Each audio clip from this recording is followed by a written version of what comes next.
September 14, 2021. Ama Mirna! Woo! Congrats po kay Ama Mirna.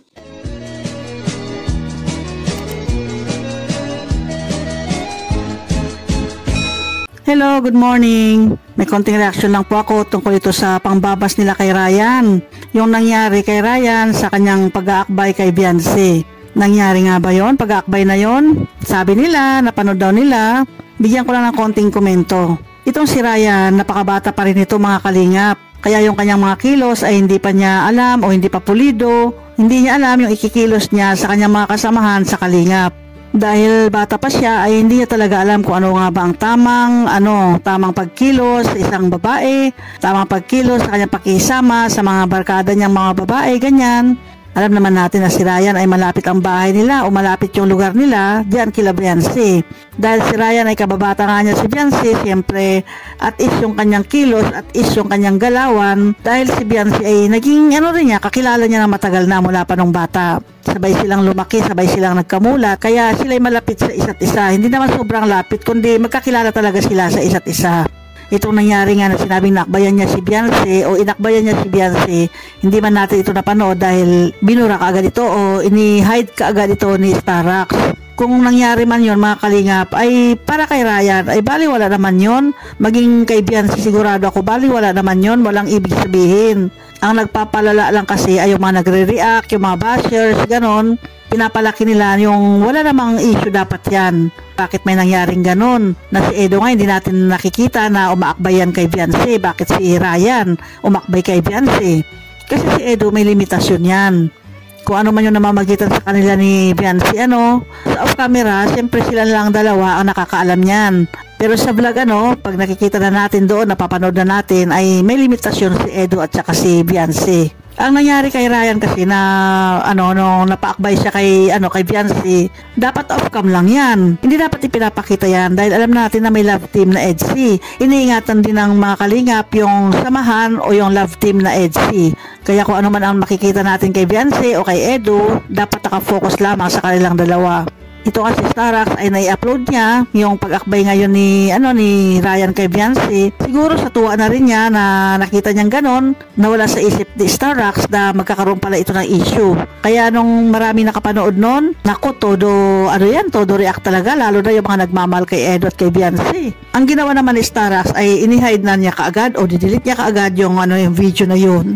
At humingi rin siya ng pasensya, humingi siya ng sorry na huwag si Ryan ang ibas nila dahil hindi naman kasalanan talaga ni Ryan yon, kundi ang ibas nila ay si Starax mismo. Sa mga ganyan kasi, pag binablog na, kung halimbawa si Edo lang at saka si Beyonce magpartner, ingat din yung mga nakapaligid dyan, yung mga behind the scene dyan, na huwag basta-basta kunan ng mga senaryo, yung mga pangyayari behind the scene. Kung ano man yung nakikita nila, huwag na nilang i-upload. Kung mag-upload man sila, hindi yung mismong ibinablog ni Kalinga Prab, na kagaya ni Beyonce, kasama si Beyonce doon, ay di huwag nilang i-upload yan. Nung in-interview naman si Ryan, nila Red Zane, ay inamin naman niya talaga na crush niya si Beyonce. Pero yung crush na yon, kung Tagalogin natin, humahanga siya. Yung paghanga na yon, hindi paghanga na gusto mo na maging girlfriend, hindi ganun yung kanyang intention doon.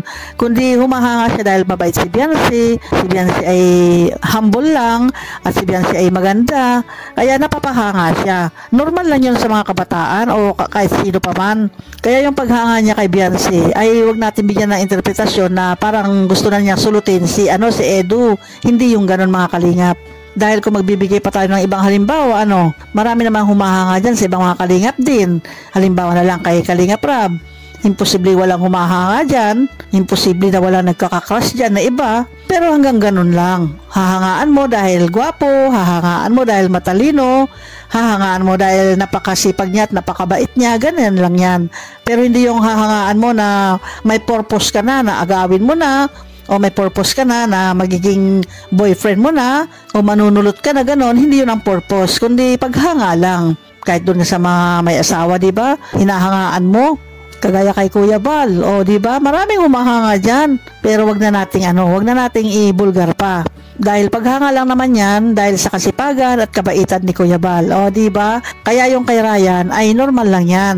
Dahil bata pa siya, siyempre nasa stage siya na yung talagang hangang-hanga sa mga girls na napakabait, sa mga girls na napakaganda. Kaya normal lang yon sa edad ni Ryan na humanga doon kay Beyonce. Hindi naman ito lalala, no? O hindi naman ito magkakaroon ng mga issue na malalim. Kung hindi ito sinusulsulan ng mga iba, para sa ganon, ma-ignite yung mga galit o ma-ignite yung mga selos, ganon, hindi naman dapat ganyan. Kaya hanga rin ako dito kay Ryan dahil inamin niya na nung in-interview siya nila Kuya Red Shane, inamin niya na crush naman niya talaga si Beyonce. Dapat maingat din si Ryan, maturuan din siya kung paano yung behavior niya, paano yung kilos niya para sa mga girls. Kasi hindi lahat ng mga girls ay pwede mong hawak-hawakan. Hindi lahat ng girls ay pwede mong akbay-akbayan, ganyan. Kailangan may distansya. Gusto mo man yung tao na yan o close na close man kayo ng tao na yan, kailangan talaga may distansya. Kung tutuusin nga, 1 foot dapat ang pagitan. Walang skin to skin na dikitan talaga. Kundi magbigay kayo ng allowance para sa ganon, hindi kayo magkadikit na dalawa, hindi magkaroon ng anumang spark, ganyan, di ba? Sa mga kabataan, ganyan eh. Kaya maturuan yung mga kabataan na dapat 1 foot away, bawat isa, para sa ganon maging safe. Ano mang closeness nyo, ano man yung samahan ninyo, kasama mo man siyang lumaki sa bundong ito, dapat magkaroon kayo ng limitasyon. Lalo na yung pagitan ninyo, yung pagdidikitan sa isa't isa. Pero okay na yun ngayon. Nabanggit ko lang ito ngayon dahil gusto kong ipunto yung mga kabataan na dapat magkaroon ng ng distansya sa bawat isa.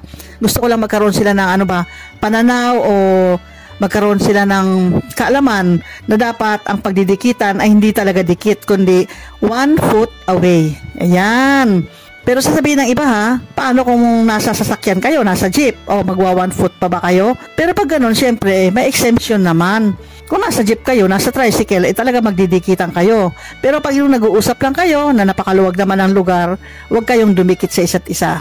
May pagitan dapat kayo sa isa't isa. Yun nga, 1 foot away, okay? At itong suggestion ko na ito at paalaala ko na rin, hindi lang para sa mga kabataan ito. Maging sa mga may asawa, maging sa mga malalaki na, maging maingat din dapat. Dahil hindi natin alam dahil yung laman ay malakas, di ba? Yung flesh ay malakas. Kaya dapat mag-ingat din ang bawat isa. Ayun, hindi lang para sa mga young people, kundi para na rin sa mga elderly ones, sa mga medyo nakakatanda na. Okay, hanggang dito na lang at salamat muli sa inyong panunod. Hanggang sa muli, bye-bye!